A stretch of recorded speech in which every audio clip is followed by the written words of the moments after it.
안녕하세요. 우리 할아버지는 부인이 두 분 계십니다. 큰할머니, 할아버지 첫 번째 부인이죠. 그리고 우리 할머니입니다. 큰할머니께서 딸만 둘을 낳으시고 몸이 약해지셔서 아들을 못 낳으셨습니다. 그래서 두 번째 부인인 우리 할머니를 새로 들이셨어요. 지금이야 큰일 날 일이지만 그땐 당연하게 생각하던 시절이라네요. 그리고 우리 할머니께서 큰아버지와 우리 아버지를 낳으셨습니다. 큰할머니께서 몸이 약하셔서 큰아버지 태어나실 때쯤에 돌아가셔서 그제서야 우리 할머니가 할아버지 호적에 올라갔습니다. 고모들과 우리 아버지는 사이가 매우 안 좋아요. 어릴 때부터 고모들이 첩 자식이라니 뭐니 해가며 되게 무시하고 괴롭혔다고 합니다. 큰아버지는 성격이 온화하다 못해 거의 부처님급이라 그럼에도 같은 핏줄이니 잘 지내려고 하시지만 아버지는 딱 정해진 선이 있어서 그 선 안에 있는 사람한테는 선사급인데 선 밖의 사람은 사람 취급도 안 합니다. 사이가 멀어진 결정적인 이유는 할아버지 돌아가셨을 때 저 두 고모란 인간들이 보인 자태가 인간 이하급이어서 그때부터 아버지는 저 두 사람을 사람 취급 안 합니다. 할아버지께서는 땅 부자였습니다. 과거형. 그런데 저 두 인간들이 지들 남편 사업한다고 돈 가져가고 부도 난 거 막는다고 돈 가져가고 하느라고 결국 그 많던 땅이 다 없어졌습니다. 할아버지께서는 그래도 평생 마음속에 딸들한테 미안한 게 있으셔서 달라는 대로 다 주셨습니다. 결국 할아버지께서 돌아가셨을 때 할아버지 앞으로 4천만 원 정도의 빚이 있었습니다. 큰아버지께서는 성품도 온화하시지만 성격도 많이 옷고드셔서 할아버지 빚은 자식들 뒷바라지 하느라고 생긴 빚이고 돈을 빌렸으면 갚는 것이 당연한 거니 자식들이 1,000만 원씩 갚자고 했습니다. 그런데 저 두 고모라는 인간들이 아버지가 해준 게 뭐가 있냐, 내가 그 돈을 왜 갚아야 되냐 하면서 지읒리을을 했습니다. 그 많던 땅 누구 때문에 팔았는데 와 진짜 어이가 없어서. 가만히 듣고 있던 아버지께서 니들이 사람 땡땡 맞냐며 한바탕 욕을 퍼 부으시고 우리가 갚을 테니 니들은 가서 상속 포기하라고 그리고 그걸로 남남으로 살자고 하셨습니다. 그런데 저 두 인간이 진짜로 상속 포기를 해버렸어요. 큰아버지도 화가 많이 나셨는지 큰할머니 제사 안 지냅니다. 우리 엄마 아니니까 제사 안 지낸다. 니들이 알아서 해라 하셨습니다. 그리고 아버지와 큰아버지 두 분이서 할아버지 빚을 다 갚았습니다. 지켜보는 내 마음속은 고구마로 꽉꽉 들어찼습니다. 큰아버지와 아버지마저 상속 포기를 하면 큰아버지도 아들이 없으니 장손인 내가 1순위 상속자가 돼서 빚이 나한테 넘어오는 거라 상속 포기는 안 되고 차라리 한정 승인이라도 하면 안 갚아도 되는 건데 더군다나 저 두 금수들 때문에 생긴 빚이거늘 왜 한정 승인도 신청 안 하시고 고지고대로 다 갚으셨는지 이해가 안 됐습니다. 아, 길다. 근데 여기서 끝내면 사이다는커녕 초특급 고구마에 모래운동장에서 황사먼지 들이키는 거입니다. 할아버지 돌아가시고 몇 년 안 돼서 종조부님 할아버지 동생께서 큰아버지와 아버지 그리고 고모들을 소집했습니다.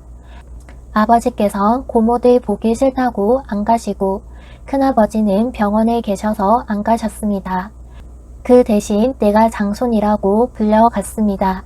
종조부님께서 종조부님 명의로 되어 있는 땅이지만 할아버지랑 반반씩 나눠서 산 땅이 있는데 이번에 재개발 때문에 팔게 되었다고 하시면서 할아버지 몫인 반을 주겠다고 하셨어요.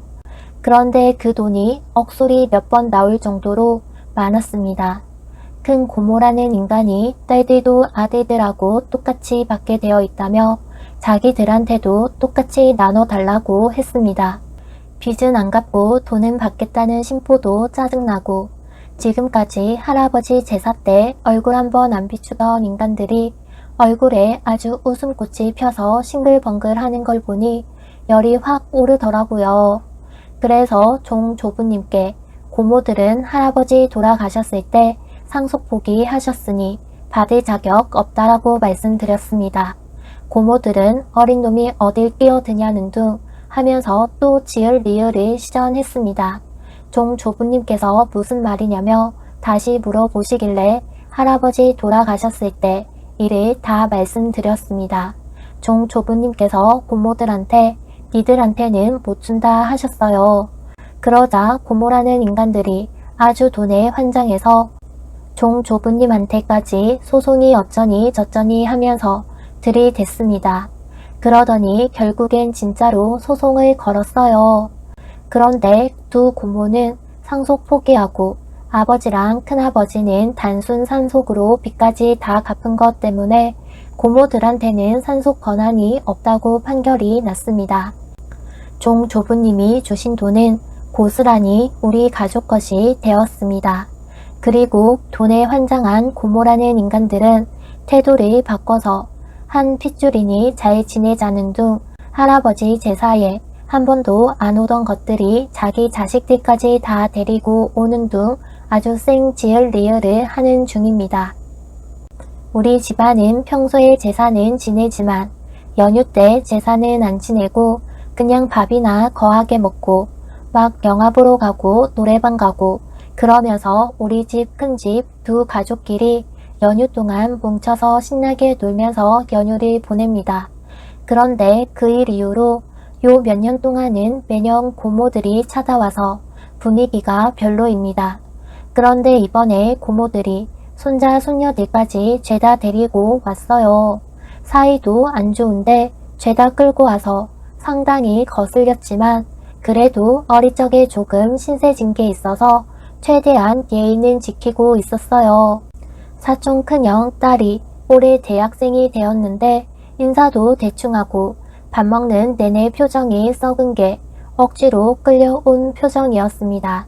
그럼에도 큰형은 밥 먹는 내내 대학 등록금이 비싸니 허리가 휘겠다니 딱 봐도 자기 딸 등록금 핑계 삼아서 돈 좀 빌려 가겠다는 수작이었습니다. 그러다 후식 먹을 때 큰형 딸이 약속 있다며 집에 간다고 했습니다. 큰형이야 아직 목적이 있으니 이따가 가자고 했지만 이 눈치 없는 것이 끝까지 지금 가겠다고 우겼어요. 그러자 큰형이 나한테 집들 좀 데려다 주고 오라고 시키더라고요. 가뜩이나 명절 기분 망쳐서 짜증나 있는 사람한테 말이죠. 그래서 차 없다고 뻥쳤습니다. 그런데 큰형 딸이 한다는 말이 가관이었습니다. 와, 진짜 요즘에 차 없는 사람도 있어요? 요즘엔 돈 없으면 여자도 못 만나는데. 저 말이 참고 또 참고 있던 내 인내심의 연결고리를 끊어버렸습니다. 그래서 그건 남자 돈 보고 만나는 너 같은 애들 얘기지. 이제 막 대학 들어간 게 어디서 그지 같은 것만 배워가지곤 어른들 다 있는 데서 한 글자도 안 빼먹고 딱 저렇게 말했습니다. 큰형은 그래도 지 딸 욕먹는 건 싫었는지 나한테 화를 내더라고요. 애한테 말이 좀 심한 거 아니냐? 어른들도 있는데 예의 없이 이게 무슨 짓이야? 이왕 질러버린 거 이참에 싹 정리해야겠다 싶었습니다. 예의? 예의를 아는 사람이 할아버지 돌아가셨을 때 코빼기도 안 보이고 제사 한 번 안 오다 돈 필요하니까 명절이랍시고 애까지 끌고 옵니까? 우리가 돈 없었으면 영 끊고 살았을 사람들이 예의는 무슨. 큰형이랑 고모들 표정이 순식간에 싹 바뀌는 게 아주 볼만했습니다. 그리고 돈 없으면 여자를 못 만나? 네 아버지 네 등록금 좀 빌려보겠다고 여기서 자존심 굽히고 있는 거 안 보이니? 내가 니네 아빠보다 돈이 많은데 어쩌냐? 이제 성인이면 집안 내력 같은 건 알고 깝쳐. 네 할머니들이나 네 아버지, 삼촌들이 왜 친하지도 않고 환영받지도 못하는 우리 집에 찾아와서 억지로 웃고 가는지 그 정도는 알아야 되지 않겠냐? 정확하진 않지만 대충 저런 내용과 뉘앙스로 제대로 질러버렸습니다. 그리고 아버지에게 끌려 나갔죠. 아버지한테 끌려 나가서 아버지랑 공원에 갔습니다. 아버지께서 꼴보기 싫었는데 잘했다고 했어요. 대신 큰아버지는 좀 고지식 하시니까 혼낼 수도 있다고 큰아버지한테는 아버지한테 혼난 척 하라고 하셨습니다. 한참 있다가 혼나서 시무룩한 척 하면서 집에 들어가니까 이미 고모네 식구들은 가고 없더라고요.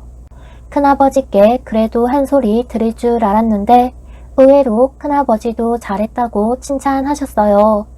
밤에 사촌 누나들하고 매형들하고 술 마시러 나가서 들어보니 고모들이 나이 먹고 가족 소중한 거 알아서 잘해보자고 찾아오는 건데 돈 때문에 찾아온다고 오해를 해서 속상하다느니 어쩌니 하면서 눈물도 안 흘리면서 오는 척하고 집에 갔다고 합니다. 이 정도 했으면 다신 안 올 듯 하네요. 긴 글 읽어주셔서 감사합니다.